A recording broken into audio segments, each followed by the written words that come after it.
দু চোখে হঠাৎ করে কাল বৈশাখী, চৈত্রের শেষ বেলা পাতা ওড়ে নাকি, গত বছরের মায়া ভেঙে যাবে বলে, রাজপথ ভেসে গেছে অচেনা কাজলে। দু চোখে হঠাৎ করে কাল বৈশাখী, চৈত্রের শেষ বেলা পাতা ওড়ে নাকি, গত বছরের মায়া ভেঙে যাবে বলে, রাজপথ ভেসে গেছে অচেনা কাজলে।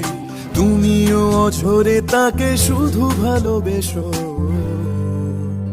এসো হে বৈশাখ এসো, এসো, এসো হে বৈশাখ।